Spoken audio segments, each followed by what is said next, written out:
आभार मानायला सांगितले.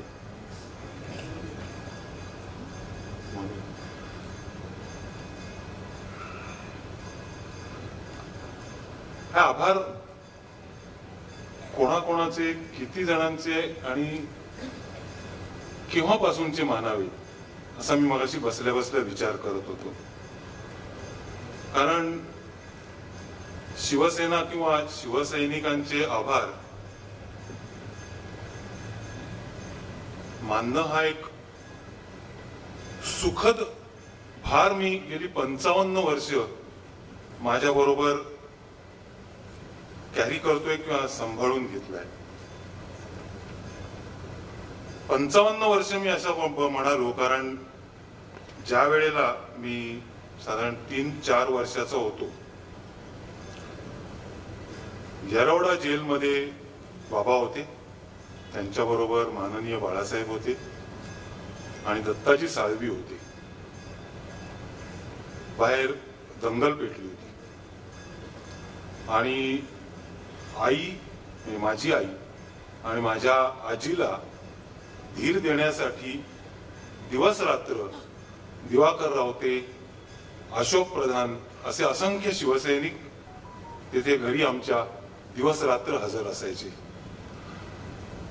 हे जसं मी जवळून बघितलं तसंच आता म्हणाल्याप्रमाणे विक्रोळीला जी दंगल झाली त्याच्यातनं बाबांना त्या दंगलीतनं सुखरूपपणे बाहेर काढून घरी आणणारे शिवसैनिक मी बघितले. आर.डी. भंडारे, शरयू ठाकूर यांच्या विरोधात जेव्हा विधानसभा आणि लोकसभेच्या इलेक्शनमध्ये पराभव झाल्यानंतर आमच्या घरी येऊन ढसाढसा रडणारे शिवसैनिक मी बघितले. किंवा त्या दसरा मेळाव्याला जो काही प्रसंग घडला तेव्हा कोणाच्याही नकळत बाबांना संरक्षण देणारी शिवसैनिकही मी बघितले. आणि या सगळ्या शिवसैनिकांचे आभार मानून तो भार हलका करावा की हा सुखद भार बरोबर ठेवावा हा मी विचार करत होतो. मनोगत व्यक्त करावं असं आता अजित म्हणाला. 3 गोष्टी सांगेन, प्रत्येकाने 3 आठवणी सांगितल्या.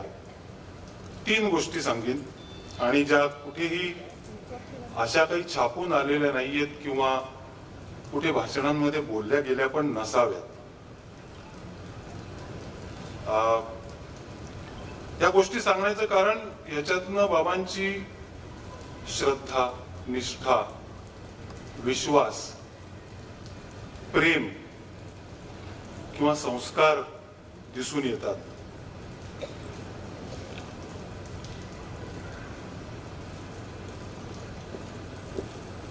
पहिली गोष्ट म्हणजे जुनी गोष्ट आहे. दादर मधल्या खूप शिवसैनिकांना कल्पना असेल की 1990 म्हणजे विधानसभेचे विरोधी पक्ष नेते होईपर्यंत बाबा रोज सकाळी शिवाजी पार्कला फेऱ्या मारायला जायचे आणि वेळेचं खूप जणांनी सांगितलं त्यामुळे सकाळी 6:05 ते घराखाली उतरायचे आणि 7 वाजता बरोबर घरी यायचे. आणि फेऱ्या मारताना आज कोणाकोणाला फोन करायचे याचा ते विचार करायचे, कारण त्यावेळेला मोबाईल नव्हते आणि मोबाईल नसल्यामुळे त्यांना हे माहिती होतं की सकाळी जर माणूस आपल्याला मिळाला नाही तर दिवसभर तो मिळू शकणार नाही. त्यामुळे सकाळी 7 वाजता घरी आले की एका कागदावरती कोणाकोणाला फोन करायचे त्यांची नावं लिहायची. विविध लोकांची नावं असायची. 7:30 वाजता आमची ऑपरेटर यायची. घरनं कोहिनूरला हॉटलाईन होती, तिला फोन करायचे आणि तिला ही सगळी नावं द्यायची आणि मग ती एकेकाला फोन करायला सुरुवात करायची. याच्यात माननीय बाळासाहेबांचं पण नाव खूप वेळा असायचं. आणि फोन झाला की त्या नावावरती काट मारायचे की हा फोन झाला. फक्त एकच नाव होतं माननीय बाळासाहेबांचं की जे त्या नावापुढे सर्कल करायचे. त्या नावाला कधीच त्यांनी काट मारली नाही. ही श्रद्धा. दुसरा विषय, मगाशी मुख्यमंत्री पदावरनं अरविंदजी बोलले, त्या सगळ्याचा साक्षीदार मी आहे. आणि मध्ये सोशल मीडियावरती गेल्या 4 दिवसात वेगवेगळ्या गोष्टी आल्या, त्यामुळे म्हटलं खरं एक्झॅक्ट काय घडलं. तो फोन आला, तो माणूस आला, ते पत्र दिलं. मी कोहिनूरमध्ये होतो. आई आणि माधवी माझी बायको घरी होत्या आणि वर्षाच्या ऑफिसमधनं वर्षाच्या घरी बाबांनी फोन केला की असं असं पत्र आलंय, तुम्ही दोघींनी, मी एकंदर वेळेचा अंदाज केलाय, बरोबर 20 मिनिटांनी जे काही हातात कपडे मिळतील, आपण आता इथे हा घर सोडतोय, घरी जा, बाकीचं सामान आपण नंतर आणू, तुम्ही दोघींनी बॅग भरा आणि निघा. त्याप्रमाणे त्यांनी तयारी सुरू केली. दुसरा फोन मला केला, कुठेस? म्हटलं कोहिनूरला आहे. म्हणाले बरं, मला खरं राजीनामा दिल्यावर गाडी वापरायची नाही, पण मी कोहिनूर पर्यंत येतो, कारण नंतर मला त्या मीटिंगला पण जायचंय. राजीनामा दिला, कोहिनूरला आले. जसा पत्रकारांनी प्रश्न विचारला तसा पहिल्यांदा मी विचारला त्यांना तो प्रश्न की तुम्ही साहेबांना विचारलत का की का राजीनामा द्यायला सांगितला? मला बोलले अरे मुख्यमंत्री झालो तेव्हा पण नाही ना मी विचारलं, तो अधिकार आहे त्यांचा. तुम्हाला आता मस्त चहा दे, मला सेना भवनला मिटिंगला जायचे, आणि मग माझी गाडी घेऊन ते सेना भवनला मिटिंगला गेले. तिकडनं मग मी आणि ते आम्ही दोघं घरी गेलो.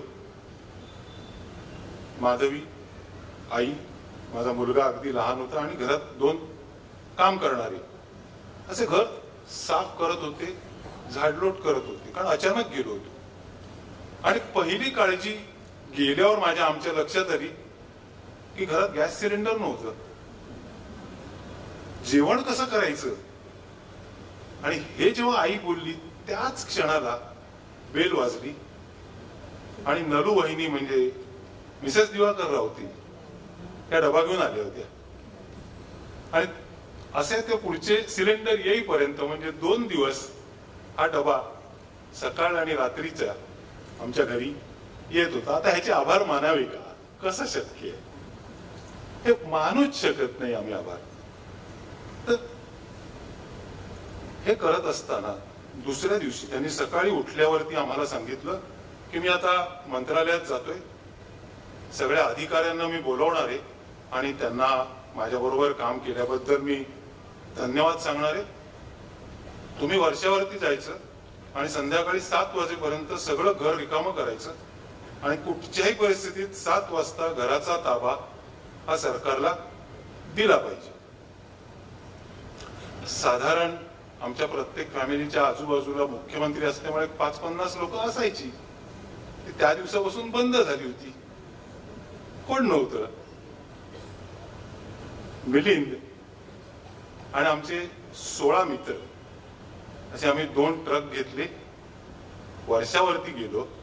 माधवी 5 महिन्याची प्रेग्नंट होती माझ्या मुलीच्यासाठी. आणि ह्या सगळ्या मित्रांनी सगळं घर आमचं रिकामं केलं आणि निघालं. सगळ्यात विशेष आई पण त्यांना मदत करत होती. आणि असं म्हणतात की ते देवघरातले देव घेतले पण देवघर रिकामं ठेवायचं नसतं, त्यामुळे एक गणपतीचा फोटो ठेवला. तसंच स्वयंपाकघर पण रिकामं ठेवायचं नसतं, 4 भांडी ठेवली.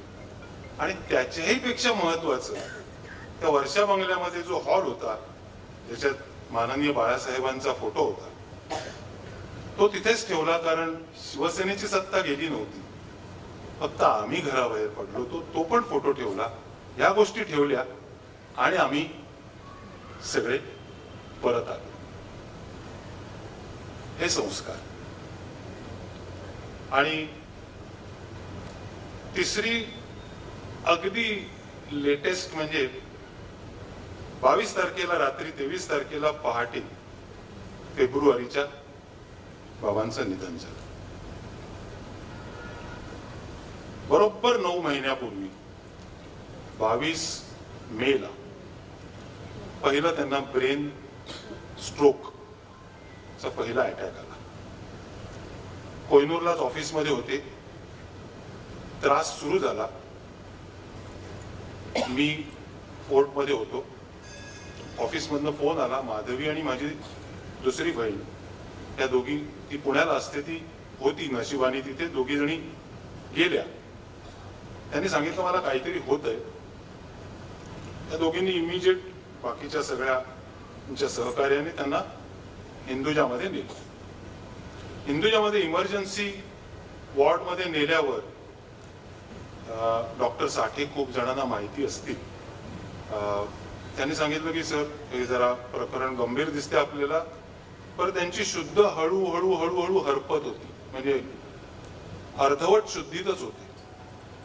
आणि त्यांना सांगितलं की आपल्याला सिटी स्कॅन आणि MRI करायला लागेल. आणि तुम्हाला कल्पना आहे की सिटी स्कॅन आणि MRI करत असताना अंगातलं सगळं काढायला लागतं, चेन असेल, अंगठी असेल, हे सगळं काढायला लागतं. आणि त्यांना नेताना डॉक्टरनी अंगठी काढायचा प्रयत्न केला. खूप जणांना माहिती असेल दादर मधल्या की त्यांच्या हातात जी अंगठी होती ती शिवाजी महाराजांची राजमुद्रा असलेली बाळासाहेबांनी दिलेली अंगठी होती. आणि त्यांनी गडबड घालायला सुरुवात केली. हे तुला माहित नाही, ही अंगठी बाळासाहेबांनी दिली, मी काढणार नाही. आणि म्हणजे फ्युरियस झाली ती. ही बाळासाहेबांनी दिलेली अंगठी मी कधी आयुष्यात काढलेली नाहीये, ही मी काढणार नाही, माधवी समजावतीये. आणि नेमकं त्याच वेळेला दुसऱ्या डॉक्टरनी शिवबंधन काढायला सुरुवात केली. आणि मग जो गोंधळ झाला तिथे, ते ऐकायला तयार नाहीत. मग शेवटी या दोघींनी त्यांना कसं बसं समजावलं आणि ते शिवबंधन आणि अंगठी आम्ही आमच्याकडे ठेवतो असं सांगून ते काढलं.